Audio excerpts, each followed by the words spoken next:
हमने circulatory system start किया था और सर्कुलेटरी सिस्टम के अंदर ब्लड को पढ़ना शुरू किया था कि ब्लड और ब्लड के कंपोनेंट्स क्या होते हैं, मतलब रुधिर और रुधिर के घटक क्या होते हैं।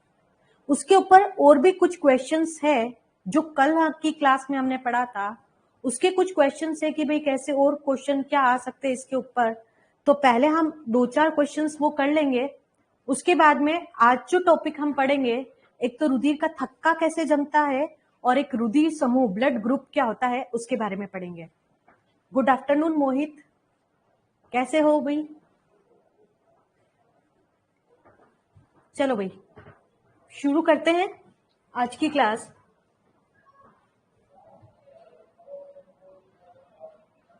कुछ क्वेश्चंस जो कि मैं बोल रही हूं कि किस तरह से एग्जाम में पूछे जा सकते हैं।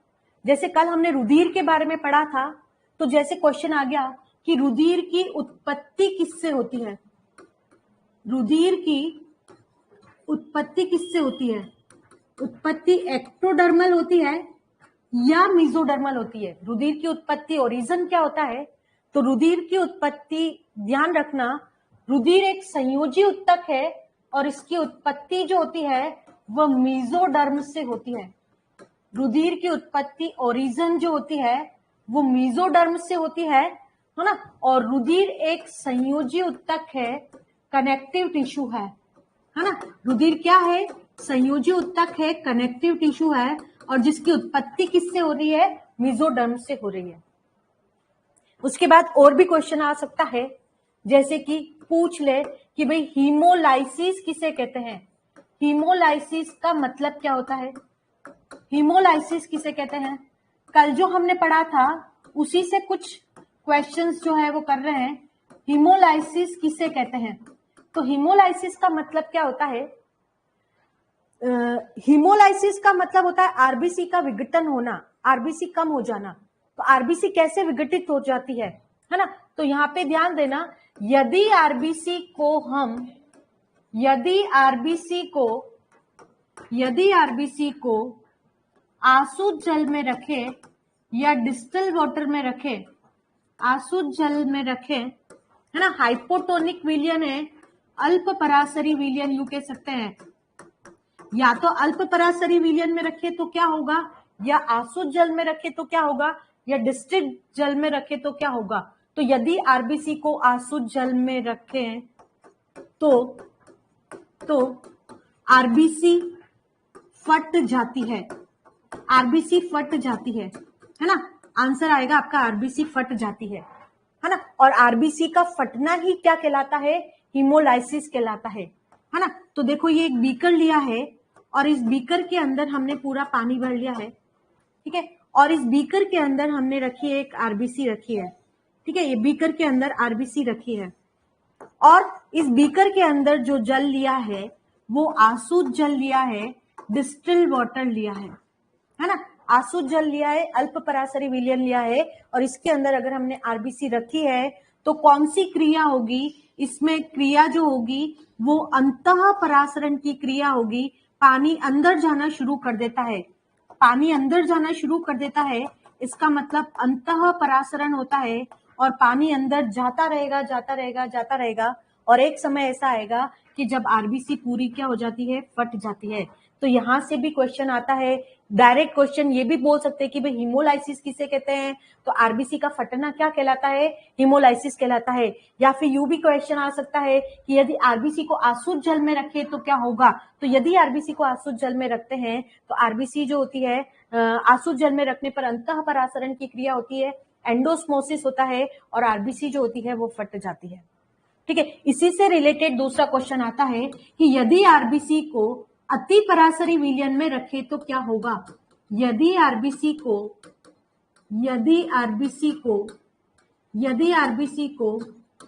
अति पराशरी विलयन में रखे तो क्या होगा, यदि आरबीसी को अति पराशरी विलयन में रखने पर क्या होगा।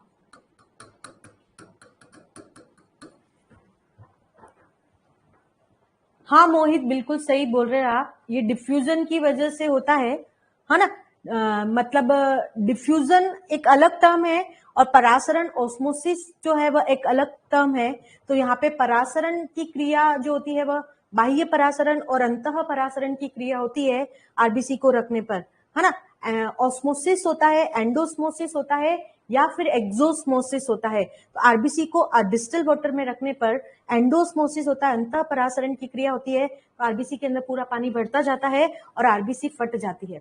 लेकिन यदि आरबीसी को अति परासरी विलयन में रखेंगे तो क्या होगा, तो इस क्वेश्चन से अपने को पता चल जाता है कि यहाँ पे हमने अति परासरी विलयन लिया है, या फिर यूं कह सकते हैं 8% NaCl का सॉल्यूशन हमने यहाँ पे भर दिया है।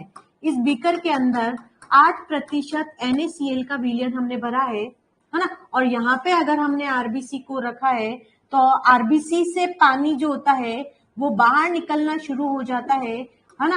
आरबीसी से पानी बाहर निकलना शुरू हो जाता है और थोड़ी ही देर में आरबीसी जो होती है वह श्रिंक हो जाती है और सिकुड़ जाती है। सिकुड़ जाती है इसका मतलब यहाँ पे कौन सी क्रिया होती है, बही परासरण की क्रिया होती है। बही परासरण और एक्सोस्मोसिस होता है।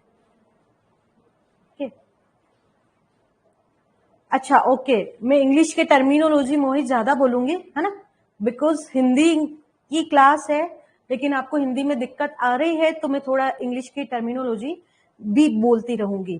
तो यहाँ पे ध्यान में रखना, यदि आरबीसी को, है ना, हाइपरटोनिक सॉल्यूशन के अंदर रखते हैं तो हाइपरटोनिक सॉल्यूशन के अंदर यानी कि 8% NaCl सॉल्यूशन के अंदर रखेंगे तो आरबीसी के अंदर जो पानी होता है वो सारा बाहर निकलना शुरू हो जाता है और आरबीसी जो होती है वह श्रिंक हो जाती है, सिकुड़ जाती है ना, यानी कि बही परासरण एक्सोस्मोसिस की क्रिया हो जाती है और आरबीसी जो होती है वह सिकुड़ जाती है। तो आंसर आपका आएगा कि आरबीसी जो होती है वो सिकुड़ जाती है।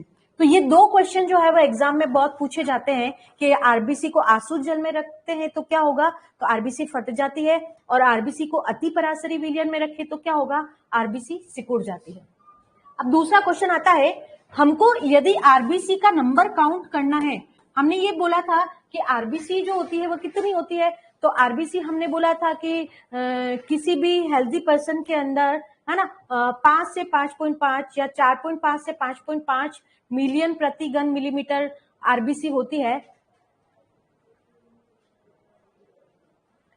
अमित मैम जी एफएसओ कोर्स में अपलोड नहीं कर रहे हैं ये वीडियोस, अपलोड कर देंगे बेटा वीडियोस, हाँ ना, आज या कल में। अच्छा 24 घंटे के अंदर ये वीडियो जो है बेटा अपलोड हो जाएगा। तो आरबीसी यहाँ पे हम बात कर रहे हैं कि अगर आरबीसी का काउंटडाउन करना होता है, हम बोल रहे हैं कि भाई 4.5 से 5.5 मिलियन होती है या इतनी आरबीसी की संख्या होती है, तो आरबीसी को संख्या को मेजर करने वाला एक इंस्ट्रूमेंट होता है, उपकरण होता है, उस उपकरण का नाम क्या है ना। आरबीसी को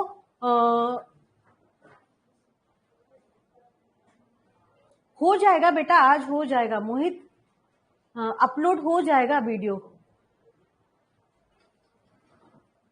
तो आरबीसी की संख्या को काउंट करने के लिए एक उपकरण होता है और उस उपकरण को, बिल्कुल सही बोला मोहित, हीमोसाइटोमीटर कहते हैं, है ना। तो आरबीसी की संख्या को मापने वाला उपकरण, आरबीसी की संख्या को मापने वाला उपकरण जो होता है उसको क्या कहा जाता है, उसको कहा जाता है हीमोसाइटोमीटर। हीमोसाइटोमीटर, है ना। आरबीसी की संख्या को जिस उपकरण से मापा जाता है उस उपकरण को क्या कहा जाता है, हीमोसाइटोमीटर कहा जाता है। अब नेक्स्ट क्वेश्चन पूछ ले कि आरबीसी हम बोल रहे हैं कि 5 से 5.5 मिलियन प्रति घन मिलीमीटर होती है, लेकिन यदि आरबीसी की संख्या बढ़ जाए तो क्या होगा। तो नेक्स्ट क्वेश्चन ये पूछा जा सकता है कि आरबीसी की संख्या बढ़ना क्या कहलाता है। आरबीसी की संख्या जो होती है वो 5.5 से भी ज्यादा हो जाए, 6 हो जाए, 6.5 हो जाए, तो कोई ना कोई बीमारी हो ही जाती है ना। न तो संख्या कम होनी चाहिए, न ही संख्या ज्यादा होनी चाहिए। तो आरबीसी की संख्या का बढ़ना, नंबर ऑफ आरबीसी इंक्रीज हो जाती है तो उसको क्या कहा जाता है, तो आरबीसी की संख्या बढ़ जाती है तो उसको कहा जाता है पोलीसाइथेमिया। पोलीसाइथेमिया, पोलीसाइथेमिया। यहीं से क्वेश्चन ध्यान में रखना भाई, आरबीसी की संख्या बढ़ना तो पोलीसाइथेमिया कहलाता है, लेकिन अगर डब्ल्यूबीसी की संख्या बढ़ जाती है तो डब्ल्यूबीसी की संख्या बढ़ना क्या कहलाता है, उसको ल्यूकेमिया कहा जाता है, और ल्यूकेमिया ही ब्लड कैंसर होता है।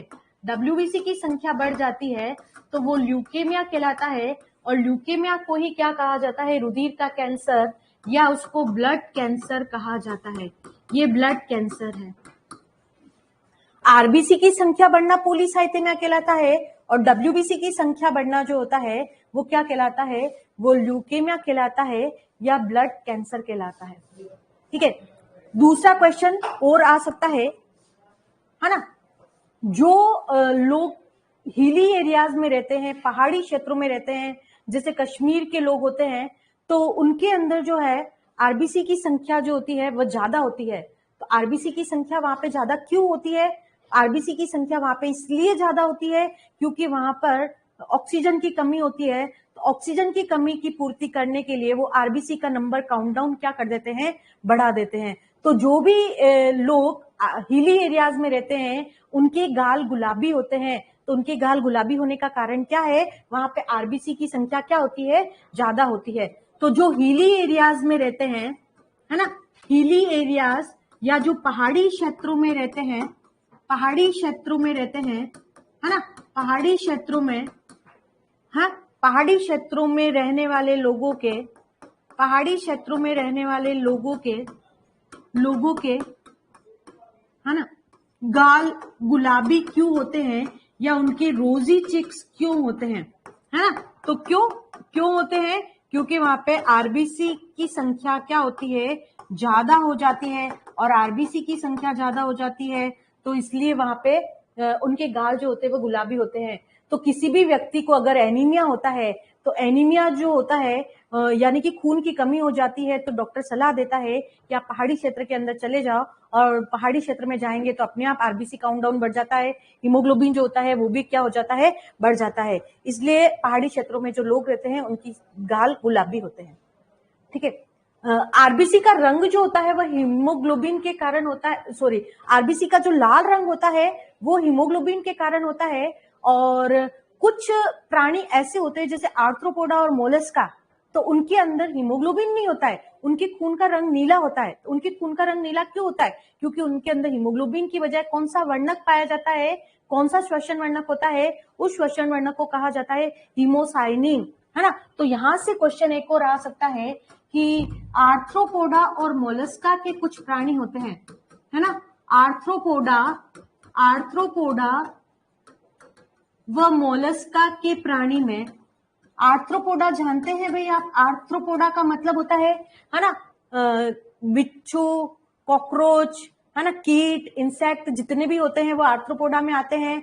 और मोलस्का मतलब पाइला, सीपिया, यूनिया, गोंगा, है ना, स्नेल्स, ये सभी जो होते हैं वो मोलस्का में आते हैं। तो आर्थ्रोपोडा व मोलस्का के प्राणी में रुधिर का रंग कैसा होता है, तो रुधिर का रंग कैसा होता है, तो उनमें रुधिर का रंग जो होता है वो नीला होता है, उनमें लाल नहीं होता है, लाल नहीं होता है ना, क्यों, क्योंकि उनमें हीमोग्लोबिन नहीं होता है। तो नीला रंग जो होता है वह रुधिर का, वो क्यों होता है, क्योंकि उसके अंदर हीमोसाइनिन वर्णक पाया जाता है ना। आर्थ्रोपोडा और मोलस्का के जो प्राणी होते हैं उनमें ब्लड का जो कलर होता है वो नीला कलर होता है, ब्लू कलर होता है। और वो ब्लू कलर किस लिए होता है, क्योंकि उसमें हीमोसाइनिन वर्णक होता है। और हीमोसाइनिन जो है वह कॉपर युक्त वर्णक है, यानी कि तांबा युक्त वर्णक है, और तांबा युक्त वर्णक होने के कारण ही उनके रुधिर का रंग नीला होता है। अब यहां से एक क्वेश्चन और आ जाता है कि हीमोग्लोबिन और हीमोसाइनिन में से दोनों बेटर कौन सा होता है। तो हीमोग्लोबिन जो होता है वो ऑक्सीजन का परिवहन आसानी से कर सकता है, लेकिन जो हीमोसाइनिन होता है उसकी ऑक्सीजन परिवहन की एफिशिएंसी जो होती है वो कम होती है। हीमोसाइनिन जो होता है वो लेस एफिशिएंट होता है ऑक्सीजन के परिवहन के लिए, O2 ट्रांसपोर्ट के लिए। ऑक्सीजन का परिवहन अगर करना होता है तो ऑक्सीजन परिवहन के लिए इसकी क्षमता जो होती है है ना, वो कम होती है। हीमोग्लोबिन की ज्यादा होती है, हीमोग्लोबिन से कम क्षमता जो होती है वो किसके अंदर होती है, हीमोसाइनिन के अंदर होती है। तो आर्थ्रोपोडा व मोलस्का के प्राणी में ब्लड का जो कलर होता है वो नीला होता है। नीला रंग क्यों होता है, वो हीमोसाइनिन के कारण होता है, और हीमोसाइनिन जो है वो एक तांबा युक्त वर्णक है। तो ये कुछ क्वेश्चन जो है ना, वो आ सकते हैं कि कल हमने उसमें किया नहीं था कि भाई कल हमने पूरा टॉपिक पढ़ लिया था और उसके कुछ क्वेश्चंस जो रह गए थे वो हमने आज कर लिए हैं। अब आज जो अभी हम जो बात कर रहे हैं वो कर रहे हैं कि रुधिर का थक्का जो होता है वो कैसे जमता है, या ब्लड क्लोट क्या होता है ना। तो रुधिर का थक्का जमाने का काम या ब्लड क्लोट करने का काम कौन करता है, तो हमारी शरीर के अंदर दो प्रोटीन पाए जाते हैं प्लाज्मा के अंदर, है ना। हमारे ब्लड के अंदर जो प्लाज्मा होता है उस प्लाज्मा के अंदर दो प्रोटीन पाए जाते हैं, एक फाइब्रिनोजन होता है और एक प्रोथ्रोम्बिन होता है। तो यहां से एक क्वेश्चन और याद रख लेना कि रुधिर स्कंदन करने वाले प्रोटीन कौन से होते हैं। रुधिर का स्कंदन का मतलब होता है ब्लड क्लोट। तो रुधिर का स्कंदन करने वाले प्रोटीन कौन से होते हैं, रुधिर का स्कंदन करने वाले जो प्रोटीन है ना, उसको कहा जाता है फाइब्रिनोजन, है ना, और प्रोथ्रोम्बिन। फाइब्रिनोजन और प्रोथ्रोम्बिन जो है वो प्लाज्मा के अंदर पाए जाते हैं, और ये क्या करते हैं, ब्लड क्लोट करने का काम करते हैं, रुधिर का स्कंदन करने का काम करते हैं, है ना। और इन दोनों का निर्माण कहाँ पर होता है, फाइब्रिनोजन और प्रोथ्रोम्बिन दोनों बनते कहाँ पर है, तो फाइब्रिनोजन और प्रोथ्रोम्बिन दोनों कहाँ पर बनते हैं, इनका सिंथेसिस कहाँ पर होता है, यकृत या लीवर के अंदर इनका निर्माण होता है ना। रुधिर का स्कंदन करने वाले जो दो प्रोटीन होते हैं वो होते हैं फाइब्रिनोजन और प्रोथ्रोम्बिन, और फाइब्रिनोजन और प्रोथ्रोम्बिन जो होते हैं उनका निर्माण कहाँ पर होता है, यकृत में होता है, लीवर में होता है। तो रुधिर स्कंदन होता क्या है, तो किसी भी स्वस्थ व्यक्ति के अंदर अगर कहीं पर भी चोट लग जाती है, कट लग जाती है, तो रुधिर का बहना 2 से 4 मिनट के अंदर बंद हो जाता है। अगर 2 से 4 मिनट के अंदर रुधिर का बहना रुक जाता है तो उसको कहते हैं कि रुधिर का स्कंदन हो चुका है, ब्लड क्लोट हो चुका है ना। लेकिन अगर ऐसा नहीं होता है तो उसको हो सकता है कोई ना कोई बीमारी है, जैसे कि उसको हीमोफीलिया बीमारी हो सकती है। रुधिर का स्कंदन नहीं होता है, रुधिर का बहना लगभग 1 घंटे तक नहीं रुकता है, तो इसका मतलब उसके अंदर रुधिर का स्कंदन नहीं होता है। तो रुधिर का स्कंदन कैसे होता है, उसका पूरा प्रोसेस क्या होता है, उसके बारे में हम डिस्कस करते हैं। तो हेडिंग लिख लें कि रुधिर का स्कंदन क्या होता है, या ब्लड क्लोट किसे कहते हैं, रुधिर स्कंदन, है ना। यहां से क्वेश्चन आए हैं, है ना। अभी 2019 का जो पेपर आया है उसके अंदर इसमें से 2 क्वेश्चन पूछे गए हैं कि ब्लड क्लोटिंग क्या होती है, ब्लड क्लोटिंग करने वाले फैक्टर कौन कौन से होते हैं, कारक कौन कौन से होते हैं, यहां से क्वेश्चन पूछा गया है। तो रुधिर का स्कंदन सामान्यतया नॉर्मली जो होता है वो कितनी देर में हो जाता है, नॉर्मली 2 से 4 मिनट के अंदर ब्लड का क्लोट हो जाता है ना। और 2 से 4 मिनट के अंदर नहीं होता है, इसका मतलब उसको कोई ना कोई दिक्कत है, कोई ना कोई बीमारी है। तो कैसे होता है ये रुधिर का स्कंदन, कैसे होता है, तो कोई भी क्षतिग्रस्त उत्तक होता है ना। क्षतिग्रस्त उत्तक का मतलब वह उत्तक जो डैमेज हो चुका है, या कोई चोट लगा हुआ अंग होता है, या कहीं पर चोट लगी है, शरीर में कहीं पर भी चोट लगी है, तो चोट लगी जगह होती है, या क्षतिग्रस्त उत्तक क्षतिग्रस्त हो जाता है, तो क्षतिग्रस्त उत्तक या चोट लगने वाली जगह से एक पदार्थ का स्त्रावन होता है, और उस पदार्थ को कहा जाता है थ्रोम्बोप्लास्टिन। उस पदार्थ को क्या कहा जाता है, थ्रोम्बोप्लास्टिन। अगर कहीं पर भी चोट लग जाती है या उत्तक क्षतिग्रस्त हो जाता है तो वहां से एक पदार्थ का स्त्रावन होता है, उस पदार्थ को कहा जाता है थ्रोम्बोप्लास्टिन। अब थ्रोम्बोप्लास्टिन एक एंजाइम का निर्माण करता है, उस एंजाइम को कहा जाता है थ्रोम्बोकाइनेज एंजाइम। जब थ्रोम्बोप्लास्टिन स्त्रावित होता है ना, जब थ्रोम्बोप्लास्टिन स्त्रावित होता है तभी एक एंजाइम जो होता है उसका निर्माण होता है, और उस एंजाइम को कहा जाता है थ्रोम्बोकाइनेज एंजाइम। ये थ्रोम्बोकाइनेज एंजाइम को बनाने वाला कौन है, क्वेश्चन ये भी आ सकता है कि थ्रोम्बोकाइनेज एंजाइम को किसने बनाया, थ्रोम्बोप्लास्टिन ने बनाया, और थ्रोम्बोप्लास्टिन का स्त्रावण किसने किया? क्षतिग्रस्त उत्तक या चोट लगे हुए उत्तक से। थ्रोम्बोकाइनेज एंजाइम स्त्रावित होता है और थ्रोम्बोकाइनेज एंजाइम कैल्शियम आयन के साथ में मिल करके क्या करता है? कैल्शियम आयन के साथ में मिल करके ये प्रोथ्रोम्बिन को थ्रोम्बिन में बदल देता है। प्रोथ्रोम्बिन जो होता है वो किस में कन्वर्ट हो जाता है? वो थ्रोम्बिन में कन्वर्ट हो जाता है ना। थ्रोम्बोकाइनेज एंजाइम क्या कार्य करता है? थ्रोम्बोकाइनेज एंजाइम जो होता है वह प्रोथ्रोम्बिन को थ्रोम्बिन में बदल देता है। प्रोथ्रोम्बिन जो होता है वो निष्क्रिय है, प्लाज्मा के अंदर है लेकिन इनएक्टिव है ना। और थ्रोम्बिन बदलता है तो वो थ्रोम्बिन क्या हो जाता है? फिर एक्टिव हो जाता है, सक्रिय हो जाता है, यानी कि इनएक्टिव को एक्टिव में बदल देता है। थ्रोम्बोकाइनेज एंजाइम कैल्शियम आयन के साथ में मिलकर के प्रोथ्रोम्बिन को थ्रोम्बिन में बदल देता है। अब ये थ्रोम्बिन क्या काम करता है? ये जो थ्रोम्बिन होता है, ये थ्रोम्बिन जो है ये फाइब्रिनोजन को फाइब्रिन में बदल देता है। फाइब्रिनोजन को फाइब्रिन में बदल देता है। फाइब्रिनोजन जो है वो घुलनशील होता है, सोल्यूबल फॉर्म में होता है, और फाइब्रिन जो होता है वो अघुलनशील होता है, इनसोल्यूबल फॉर्म में होता है ना। फाइब्रिन जो होता है वह अघुलनशील होता है ना। यहाँ पर ध्यान देना, प्रोथ्रोम्बिन थ्रोम्बिन में बदल जाता है ना। और थ्रोम्बिन फिर क्या काम करता है? यहाँ पे काम कर रहा है थ्रोम्बिन, और थ्रोम्बिन किसके साथ में मिलके काम करता है? थ्रोम्बिन भी कैल्शियम आयन के साथ में मिलकर के फाइब्रिनोजन को फाइब्रिन में बदल देता है। फाइब्रिनोजन जो है वो घुलनशील है, सोल्यूबल है, और जो फाइब्रिन बनता है वो क्या है बताओ? अघुलनशील है, इनसोल्यूबल है ना। तो फिर अब क्या होगा भाई, है ना? ये जो फाइब्रिन बनता है, ये फाइब्रिन जो होता है, नेक्स्ट जो स्टेप आती है कि ये फाइब्रिन जो होता है जहां पे चोट लगी है उस कोशिका के साथ में मिल जाता है, और कोशिका के साथ में मिलकर के रुधिर का थक्का बना देता है। तो रुधिर का थक्का वहां पे जम जाता है, या फिर वो वहां पे हो जाता है ब्लड क्लोट हो जाता है, ब्लड की क्लोटिंग हो जाती है ना। तो ध्यान देना कि भाई ब्लड का क्लोट होता कैसे है, तो या रुधिर स्कंदन कैसे किसे कहते हैं, इसका पूरा प्रोसेस क्या होता है?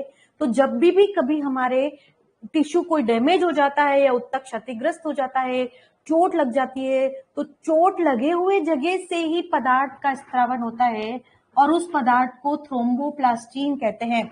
उस पदार्थ को क्या कहते हैं? थ्रोम्बोप्लास्टिन कहते हैं। और थ्रोम्बोप्लास्टिन जिस एंजाइम को बनाता है उस एंजाइम को कहते हैं थ्रोम्बोकाइनेज एंजाइम। और थ्रोम्बोकाइनेज एंजाइम किसके साथ में मिलकर क्रिया करता है? कैल्शियम के साथ में क्रिया करता है। और थ्रोम्बोकाइनेज एंजाइम क्या कर रहा है? वो प्रोथ्रोम्बिन को थ्रोम्बिन में बदल रहा है। प्रोथ्रोम्बिन निष्क्रिय होता है, प्लाज्मा के अंदर है, इनएक्टिव फेज के अंदर है, कुछ भी नहीं हो रहा है उससे, लेकिन प्रोथ्रोम्बिन जब सक्रिय थ्रोम्बिन के अंदर बदल जाता है तो थ्रोम्बिन फिर फाइब्रिनोजन को फाइब्रिन में बदल देता है। फाइब्रिनोजन घुलनशील होता है, सोल्यूबल होता है, लेकिन फाइब्रिन क्या होता है? अघुलनशील होता है, इनसोल्यूबल होता है। इसीलिए फाइब्रिन उस कोशिका के साथ में मिल करके रुधिर का थक्का जमा देता है। अब यहां से कुछ वेरी वेरी इंपॉर्टेंट क्वेश्चन जो है वो पूछ लेते हैं कि क्वेश्चन ये पूछा जाता है कि रुधिर के स्कंदन करने में या ब्लड क्लोट करने में कौन सा आयन सहायक है? तो यहाँ पे आपको दिख ही रहा है कि भाई रुधिर का स्कंदन करने के लिए किस आयन की आवश्यकता होती है? कैल्शियम की आवश्यकता होती है। या फिर क्वेश्चन ये आ सकता है कि रुधिर के स्कंदन में कौन सा विटामिन सहायक है? तो ध्यान रखना विटामिन के यहाँ पे आवश्यक है ना। तो दो चीजें, दो क्वेश्चन बहुत ही इंपॉर्टेंट है, यहाँ पे नोट करके आप इसको लिख लें कि रुधिर का स्कंदन करने में किस आयन की आवश्यकता होती है? तो रुधिर का स्कंदन में सहायता करने वाला आयन कौन सा है? रुधिर स्कंदन के लिए कैल्शियम आयन की आवश्यकता होती है, कैल्शियम की आवश्यकता होती है ना। और किस विटामिन की आवश्यकता होती है? अगर ये पूछ ले कौन सा विटामिन चाहिए, तो विटामिन के जो होता है, विटामिन के जो होता है वो रुधिर स्कंदन में सहायता करवाता है। विटामिन के जरूरी है ना, विटामिन के जरूरी है, और रुधिर का स्कंदन करने के लिए कैल्शियम की आवश्यकता होती है। अब आपके माइंड में आना चाहिए कि अगर ऐसा है तो हमारे जो रुधिर वाहिनियां हैं उन ब्लड वेसल्स के अंदर भी तो ब्लड का क्लोट जम जाना चाहिए, लेकिन ब्लड का क्लोट वहां पे तो नहीं जमा, रुधिर का थक्का वहां पे नहीं जमा, तो वहां पे रुधिर का थक्का नहीं जमा तो बहुत अच्छी बात है। अगर ब्लड वेसल्स के अंदर रुधिर का थक्का जम जाएगा तो हमारी मृत्यु हो जाएगी, हमारी डेथ हो जाएगी, क्योंकि ब्लड आगे प्रवाहित नहीं हो पाएगा। क्यों? क्योंकि थ्रोम्बोप्लास्टिन का स्त्रावण क्षतिग्रस्त ऊतक से ही होता है। चोट लगने पर ही थ्रोम्बोप्लास्टिन रिलीज होता है, बाकी थ्रोम्बोप्लास्टिन का स्त्रावण नहीं होता है। तो चोट लगने पर ही रुधिर का थक्का जमता है। तो क्वेश्चन यहां से भी आ सकता है, और ये 2019 के पेपर में आया है, 2019 के पेपर में आया है कि ऐसा कौन सा पदार्थ है ना, जो प्रतिस्कंदनकारी है। प्रतिस्कंदनकारी पदार्थ का मतलब समझ में आना चाहिए, एंटीकोएगुलेंट या प्रतिस्कंदनकारी पदार्थ कौन सा होता है, एंटीकोएगुलेंट पदार्थ कौन सा होता है, या प्रतिस्कंदनकारी पदार्थ कौन सा है, प्रतिस्कंदनकारी पदार्थ कौन सा है, या एंटीकोएगुलेंट सब्सटेंस कौन सा है। यहां से 2019 के पेपर के अंदर क्वेश्चन पूछा गया है ना। एफएसओ का जो 2019 का पेपर हुआ उसमें क्वेश्चन आया कि एंटीकोएगुलेंट सब्सटेंस कौन सा है। तो सबसे पहली बात तो आपको ये समझ में आनी चाहिए कि एंटीकोएगुलेंट किसे कहते हैं। तो एंटीकोएगुलेंट का मतलब ये होता है कि रुधिर, एंटीकोएगुलेंट का मतलब ये है कि रुधिर के स्कंदन को रोकने वाला पदार्थ है ना। ऐसा कौन सा पदार्थ है जो रुधिर के स्कंदन को रोक रहा है। तो रुधिर के स्कंदन को रोकने वाला जो पदार्थ होता है जो कि ब्लड के अंदर पाया जाता है उसको कहा जाता है हिपेरिन। हिपेरिन जो है वो एंटीकोएगुलेंट है ना। एंटीकोएगुलेंट सब्सटेंस कौन सा है, तो एंटीकोएगुलेंट या प्रतिस्कंदनकारी पदार्थ जो है वो हिपेरिन है। हिपेरिन पदार्थ जो होता है वह रुधिर के स्कंदन को रोकने का कार्य करता है। ठीक है। अच्छा, अब यहां से क्वेश्चन जो है वो पूछा जाता है, ये भी क्वेश्चन जो है वो 2019 के पेपर में पूछा गया है कि रुधिर के स्कंदन को रोकने के लिए 13 कारक की आवश्यकता होती है, 13 फैक्टर रिक्वायर्ड होते हैं। उन 13 कारक के अंदर में से क्वेश्चन पूछा गया था कि हेगमेन कारक कौन से नंबर का है, या हेगमेन कारक क्या है ना। तो आपको रुधिर के स्कंदन के रोकने के लिए या ब्लड क्लॉट को रोकने के लिए जितने भी कारक होते हैं उन सभी के नाम आपको मालूम होने चाहिए, है ना। तो नेक्स्ट आप हेडिंग लिखे हैं, रुधिर स्कंदन, रुधिर स्कंदन के कारक फैक्टर, रुधिर स्कंदन के कारक या फैक्टर कौन कौन से होते हैं, है ना। तो यहाँ पे बोल रही हूं मैं 13 कारक होते हैं, 13 फैक्टर होते हैं, 1 2 3 4 5 6 7 8 9 10 11 12 और 13।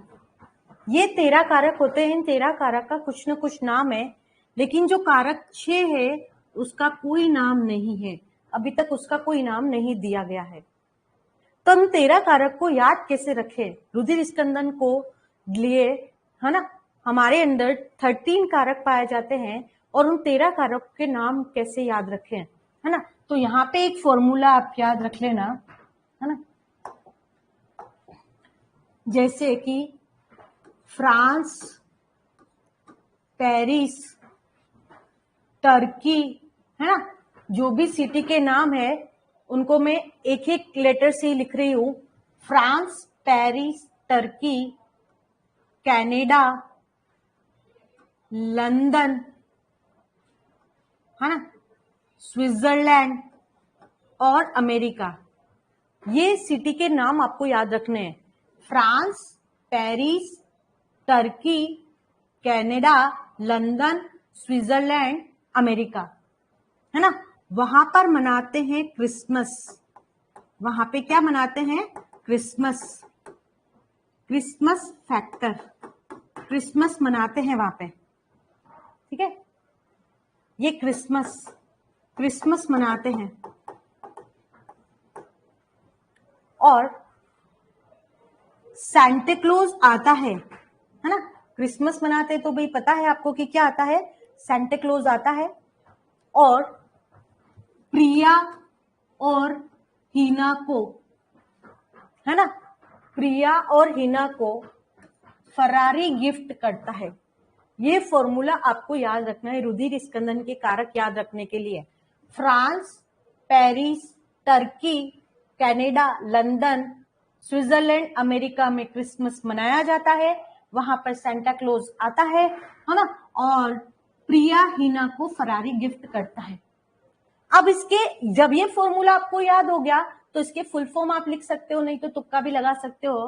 तो एफ का मतलब होता है फाइब्रिनोजन, एफ का मतलब होता है फाइब्रिनोजन, तो ये फाइब्रिनोजन लिखा है, फाइब्रिनोजन, ठीक है।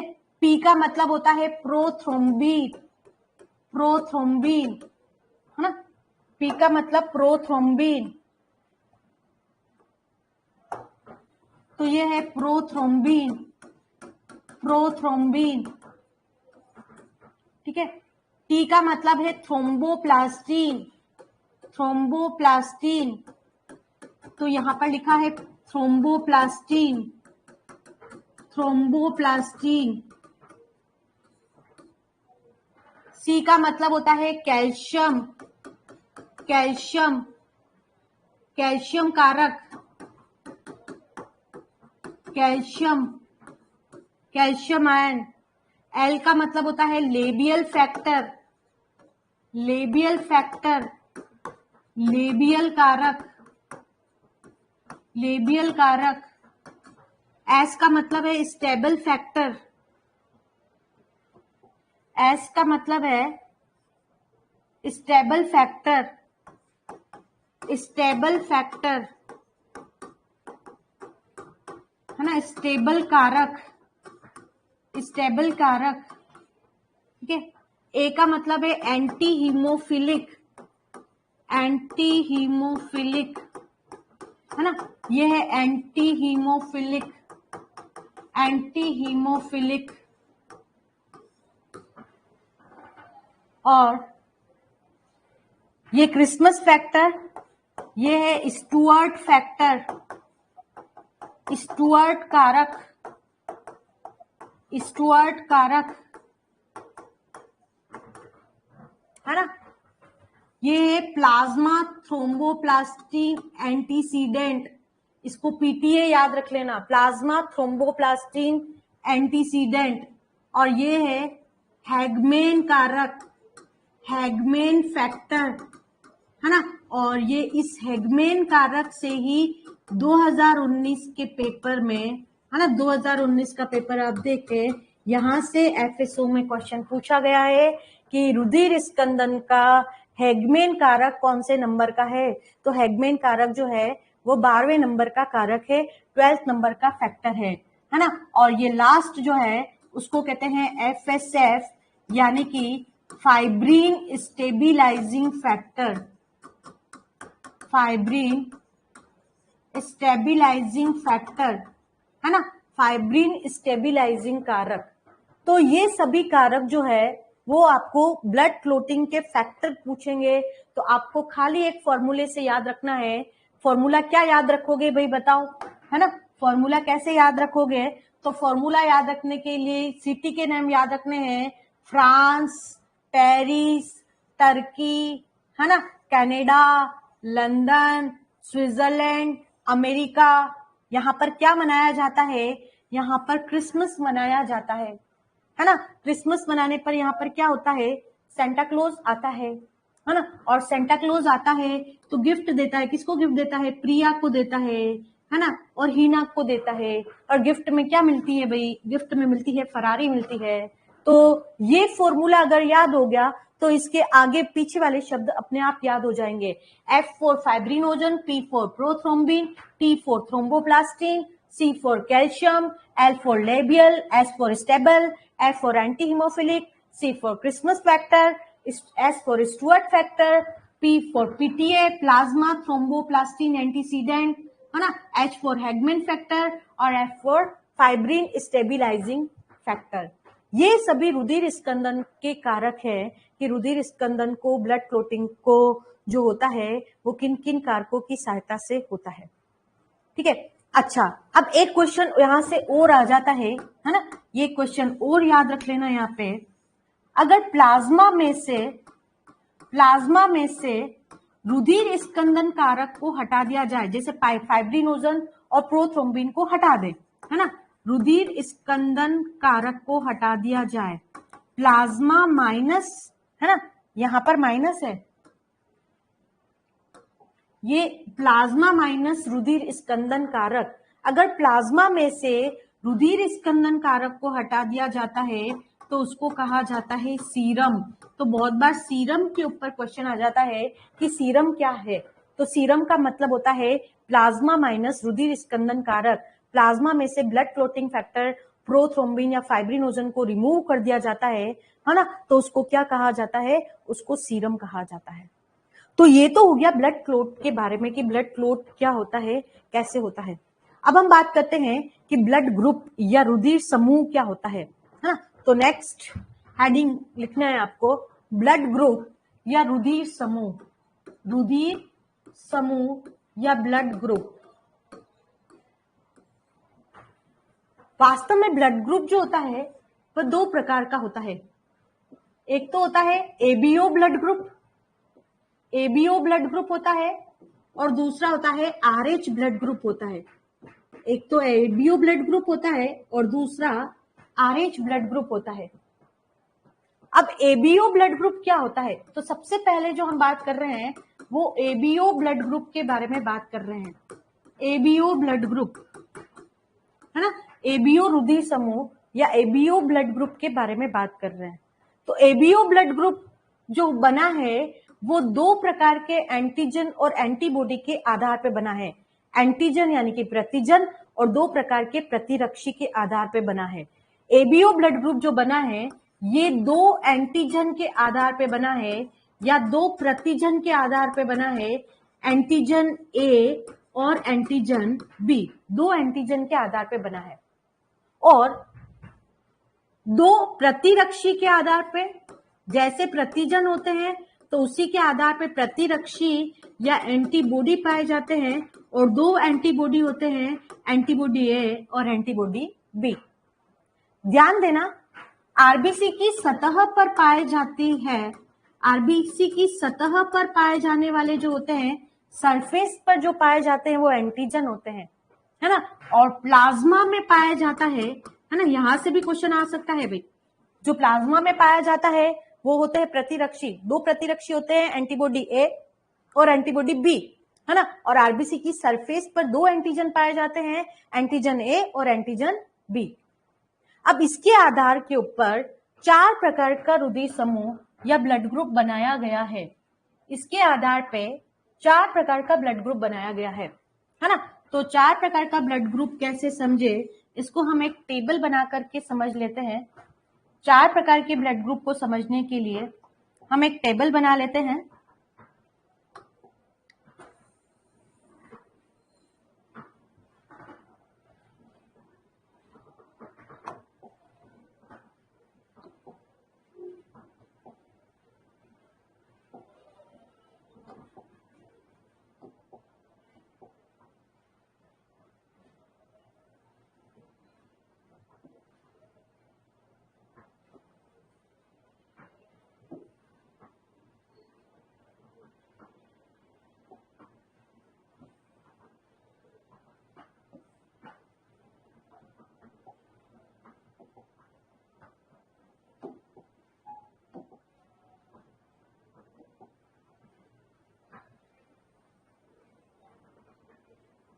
ये एक टेबल बना रही हूं मैं।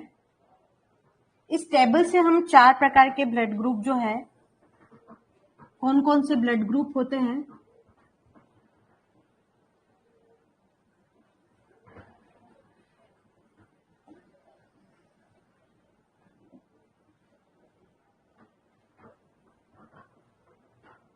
यहां पे है रुधिर समूह ब्लड ग्रुप, ठीक है। यहाँ पे है एंटीजन, यहाँ पर है एंटीबॉडी प्रतिरक्षी। ये किससे ले सकता है और किसको दे सकता है। यहाँ पे इस टेबल से हम ब्लड ग्रुप कितने प्रकार के होते हैं उसके बारे में पढ़ रहे हैं। तो सबसे पहले ध्यान देना, ये है रुधिर समूह या ब्लड ग्रुप। दो प्रकार के एंटीजन और एंटीबॉडी के आधार पे ब्लड ग्रुप जो होता है वो 4 प्रकार का होता है। तो रुधिर समूह जो है, रुधिर समूह 4 प्रकार का है। एक है ए ब्लड ग्रुप, दूसरा है बी ब्लड ग्रुप, तीसरा है ए बी ब्लड ग्रुप और चौथा है ओ ब्लड ग्रुप। ठीक है, अब जो ए ब्लड ग्रुप है या बी है उसमें एंटीजन कौन से पाए जाते हैं या प्रतिजन कौन से पाए जाते हैं, है ना, और इनके अंदर एंटीबॉडी कौन से पाए जाते हैं या प्रतिरक्षी कौन से पाए जाते हैं, है ना। ये किससे ब्लड ले सकते हैं, किससे ले सकते हैं, है ना, और किसको दे सकते हैं, किसको दे सकते हैं। यहां से क्वेश्चन आता है, किससे ले सकते हैं, किसको दे सकते हैं, है ना। तो यहाँ पे ध्यान देना, ये ए ब्लड ग्रुप है, ठीक है, ये बी ब्लड ग्रुप है, ये ए बी ब्लड ग्रुप है और ये ओ ब्लड ग्रुप है। अब यहाँ पे ध्यान देना, जो ए ब्लड ग्रुप है उसके अंदर एंटीजन कौन सा होता है, तो ए ब्लड ग्रुप के अंदर जो एंटीजन होता है वो ए एंटीजन होता है। ए ब्लड ग्रुप के अंदर एंटीजन कौन सा होता है, ए। बी के अंदर एंटीजन कौन सा होता है, बी, है ना। और ए बी के अंदर एंटीजन कौन सा होता है, ए बी होता है और बी बी होता है। लेकिन ओ ब्लड ग्रुप के अंदर एंटीजन नहीं होता है ना। तो यहां से क्वेश्चन एक बनता है कि ऐसा ब्लड ग्रुप बताओ जिसके अंदर एंटीजन नहीं होता है, तो वो कौन सा ब्लड ग्रुप है, ओ ब्लड ग्रुप है। अब इसके विपरीत प्रतिरक्षी पाए जाते हैं, क्योंकि समान प्रतिजन और समान प्रतिरक्षी होने पर रुधिर की कणिकाएं आपस में चिपक करके लसी हो जाती है और उसका ब्लड का एग्लूटिनेशन बोलते हैं, और ब्लड का एग्लूटिनेशन होने पर उस व्यक्ति की मृत्यु भी हो जाती है। इसीलिए समान रुधिर समूह वाले को वही रुधिर दिया जाता है जो उसके एंटीजन और एंटीबॉडी मैच करे। तो जो एंटीबॉडी होती है वो उसके विपरीत होती है। एंटीबॉडी एंटीजन है तो उसकी जो प्रतिरक्षी होती है वो कौन सी होती है, वो बी होती है। और अगर बी ब्लड ग्रुप है तो उसमें एंटीबॉडी ए होता है, और अगर ए बी ब्लड ग्रुप है तो उसमें प्रतिरक्षी नहीं होते हैं। और अगर ओ ब्लड ग्रुप है तो उसमें दोनों ही प्रतिरक्षी पाए जाते हैं, ए बी होता है और बी बी होता है। अब ये किससे ले सकते, ए ब्लड ग्रुप वाला जो है वह कहां से ब्लड को ले सकता है, तो ए वाला जो है वो ए से भी ले सकता है और ओ से भी ले सकता है, ठीक है। और बी वाला जो होता है वो बी से ले सकता है और ओ से ले सकता है। और ए बी ब्लड ग्रुप वाला जो है वो ए से भी ले सकता है, वो बी से भी ले सकता है, वो ए बी से भी ले सकता है और ओ से भी ले सकता है। तो ए बी ब्लड ग्रुप जो है वो सभी से रुधिर ले सकता है। तो क्या हम इसको सार्वत्रिक ग्राही कह सकते हैं? बिल्कुल कह सकते हैं। तो जो ए बी ब्लड ग्रुप होता है वो होता है सार्वत्रिक ग्राही, यूनिवर्सल एक्सेप्टर है, क्योंकि ये सबसे ले सकता है, ठीक है। और जो ओ ब्लड ग्रुप वाला होता है वो किससे ले सकता है, तो ओ ब्लड ग्रुप वाला जो होता है वो केवल ओ से ही ले सकता है। अब देने की बारी आती है कि भाई ये किसको दे सकता है, तो जो ए ब्लड ग्रुप वाला होता है वो किसको दे सकता है, जो ए ब्लड ग्रुप वाला होता है वो ए को दे सकता है और किसको दे सकता है, ए बी को दे सकता है,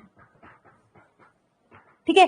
बी ब्लड ग्रुप वाला है वो किसको दे सकता है, वो बी को दे सकता है और किसको दे सकता है, वो ए बी को दे सकता है।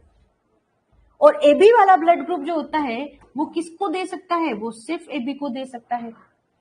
और ओ ब्लड ग्रुप वाला जो होता है वो ए को भी दे सकता है, वो बी को भी दे सकता है, वो ए बी को भी दे सकता है और ओ को भी दे सकता है। तो यहाँ पे अगर हम देखें, इस टेबल को देखें तो इसके अंदर देखो जो ओ ब्लड ग्रुप है वो सभी को ब्लड दे सकता है। तो क्या हम इसको यूनिवर्सल डोनर कह सकते हैं? जो ओ ब्लड ग्रुप होता है वो कहलाता है सार्वत्रिक दाता। सार्वत्रिक दाता का मतलब होता है यूनिवर्सल डोनर, है ना। ओ ब्लड ग्रुप जो है वो यूनिवर्सल डोनर है, सार्वत्रिक दाता है, और जो ए बी ब्लड ग्रुप है वो सार्वत्रिक ग्राही है। अब देखो ए बी ब्लड ग्रुप जो होता है वो लेने की बारी आती है तो सबसे ले सकता है, लेकिन जब देने की बारी आती है तो केवल ए बी को देता है। और ओ ब्लड ग्रुप जो होता है जब लेने की बारी आती है तो केवल ओ से लेता है, और देने की बारी आती है तो सबको दे सकता है। इसीलिए ओ ब्लड ग्रुप को सार्वत्रिक दाता कहा जाता है और ए बी ब्लड ग्रुप को सार्वत्रिक ग्राही कहा जाता है। तो दो क्वेश्चन तो यहां से आते हैं कि कौन सा सार्वत्रिक ग्राही कौन सा है, ए बी है, सार्वत्रिक दाता जो है वह कौन सा है, ओ ब्लड ग्रुप है। ठीक है, उसके बाद में कौन से ब्लड ग्रुप के अंदर एंटीजन नहीं पाए जाते हैं, तो ओ के अंदर एंटीजन नहीं पाए जाते हैं। कौन से ब्लड ग्रुप के अंदर प्रतिरक्षी नहीं पाए जाते हैं, एंटीबॉडी नहीं पाए जाते हैं, तो एबी के अंदर एंटीबॉडी जो है वो नहीं पाए जाते हैं। ठीक है, तो ये तो हो गया एबीओ ब्लड ग्रुप के बारे में, है ना। लेकिन लैंड स्टीनर और वीनर दो वैज्ञानिक थे, इन्होंने क्या देखा कि ए और बी एंटीजन के अलावा जो मकाका रीसस नामक बंदर होता है उसमें एक तीसरे प्रकार का एंटीजन और पाया जाता है, और उस एंटीजन को नाम दिया RH एंटीजन। तो RH एंटीजन के नाम के आधार पर ही RH ग्रुप बनाया गया, RH ब्लड ग्रुप बनाया गया, है ना। RH समूह की जो खोज हुई वो किसके अंदर हुई? RH समूह की खोज मकाका रीसस नामक बंदर में हुई। मकाका रीसस, मकाका रीसस और रीसस मकाका रीसस, RH एंटीजन की खोज मकाका रीसस बंदर में देखा। अब मकाका रीसस नामक बंदर के अंदर देखा कि ए एंटीजन और बी एंटीजन के अलावा एक एंटीजन और होता है, और उसको इसी के नाम के आधार पर क्या नाम दिया गया? RH antigen. RH antigen,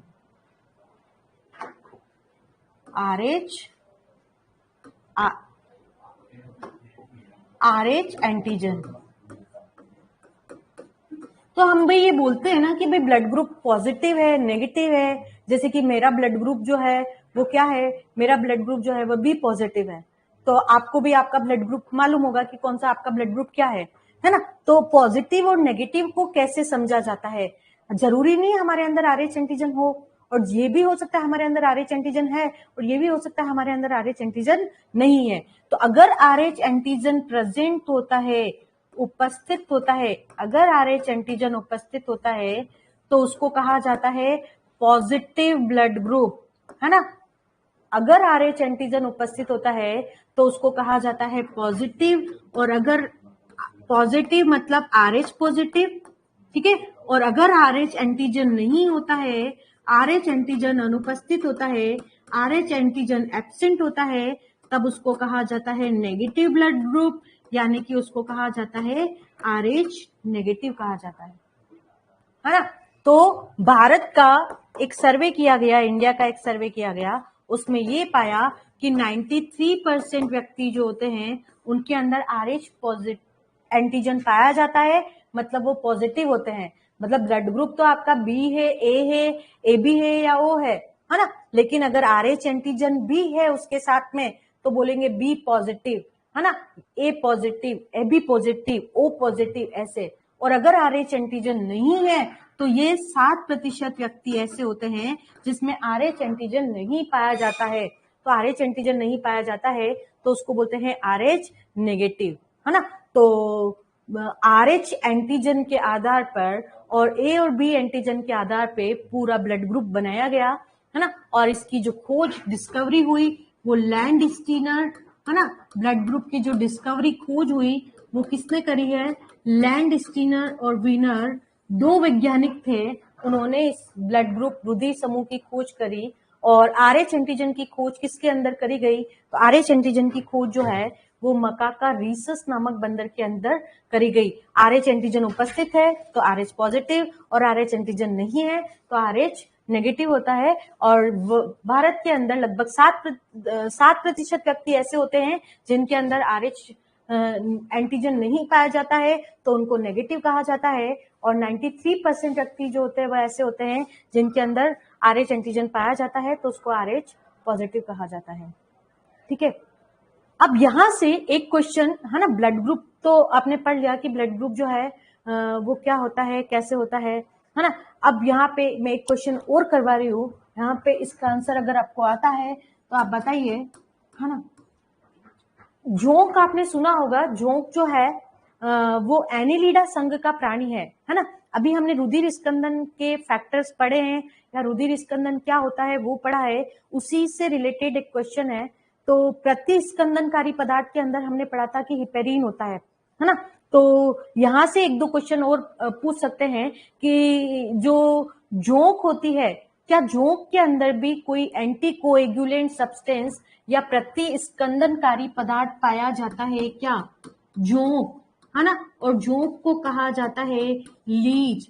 Leach में एंटीकोएगुलेंट या प्रतिस्कंदनकारी पदार्थ कौन सा होता है? प्रतिस्कंदनकारी, जोंक के अंदर प्रतिस्कंदनकारी पदार्थ क्या होता है? जोंक एनिलिडा संघ के अंदर आता है ना, जिसके अंदर केंचुआ भी आता है, जोंक भी है, नेरिस भी है। और जोंक जो होता है उसका औषधीय महत्व है, उसकी मेडिसिनल वैल्यू है। सांप का जहर अगर चढ़ जाता है तो वहां पर भी जोंक को छोड़ करके उसको हटाया जाता है। तो जोंक के अंदर भी एक एंटीकोएगुलेंट सब्सटेंस प्रेजेंट होता है, एक प्रतिस्कंदनकारी पदार्थ पाया जाता है, और उस प्रतिस्कंदनकारी पदार्थ को क्या कहा जाता है? हिरुडीन कहा जाता है। तो जोंक के अंदर कौन सा पदार्थ पाया जाता है? हिरुडीन होता है।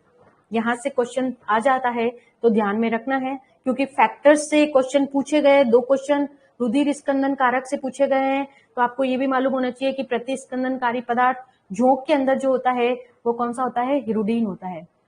दूसरा एक क्वेश्चन और कि अगर ब्लड को, रुधिर को स्टोर करना होता है, संग्रहित करना होता है, ब्लड डोनेट करते हैं कि नहीं करते हैं, तो ब्लड डोनेट करने के बाद में उसको किस टेम्परेचर के ऊपर रखा जाता है ये भी आपको मालूम होना चाहिए। तो रुधिर को संग्रहित करने के लिए, या रुधिर का संग्रह करने के लिए, रुधिर का संग्रह, ब्लड का जो स्टोरेज होता है वो कितने तापमान पर होता है? तो रुधिर का संग्रह कितने तापमान पर किया जाता है, कौन से टेम्परेचर पर किया जाता है ना। तो ये बात आपको याद रखनी है, 4 डिग्री सेंटीग्रेड टेम्परेचर पे, 4 डिग्री सेंटीग्रेड टेम्परेचर पे, है ना। रुधिर को स्टोर करना है, ब्लड को स्टोर करना है, तो ब्लड को स्टोर करने के लिए तापमान कितना रखा जाता है? 4 डिग्री सेंटीग्रेड, 4 डिग्री सेंटीग्रेड रखा जाता है। ठीक है, और एक क्वेश्चन, लास्ट क्वेश्चन और याद रखना है आपको कि ब्लड बैंक किसे कहा जाता है, या रुधिर का बैंक किसे कहा जाता है? जब इमरजेंसी कंडीशन में हमको ब्लड की आवश्यकता होती है तो हमारी बॉडी को ब्लड की सप्लाई कौन करता है? किसी कारण से हार्ट ने ब्लड को पंप करना बंद कर दिया है, तो उस समय इमरजेंसी कंडीशन में हमारी ब्लड की सप्लाई कौन करता है? तो रुधिर बैंक किसे कहा जाता है, या ब्लड बैंक किसे कहा जाता है? रुधिर बैंक किसे कहा जाता है? रुधिर बैंक किसे कहा जाता है? तो ब्लड बैंक जो है वो स्प्लीन या प्लीहा को कहा जाता है। ब्लड बैंक किसको कहा जाता है? ब्लड बैंक जो है वो स्प्लीन, है ना, यानी कि प्लीहा को कहा जाता है। प्लीहा जो है वो ब्लड बैंक है। तो स्टूडेंट्स, ये आज का टॉपिक हमने कंप्लीट किया है ना, जिसमें कि हमने रुधिर का स्कंदन कैसे होता है, ब्लड की क्लॉटिंग कैसे होती है ना, और ब्लड ग्रुप कितने प्रकार का होता है, और कुछ इंपॉर्टेंट क्वेश्चंस किए हैं कि कौन कौन से क्वेश्चंस आ सकते हैं उसके बारे में पढ़ा है ना। अब मुख्य इंपॉर्टेंट चीज जो कि हम नेक्स्ट कल वाली क्लास में पढ़ेंगे कि हार्ट का स्ट्रक्चर क्या होता है ना, रुधिर की संरचना क्या होती, सॉरी, रुधिर की संरचना तो हमने पढ़ ली है, हम पढ़ेंगे कि हार्ट का स्ट्रक्चर क्या होता है, हार्ट कैसे वर्क करता है, हार्ट के अंदर क्या क्या संरचनाएं, क्या क्या स्ट्रक्चर पाए जाते हैं, उसके बारे में पढ़ेंगे।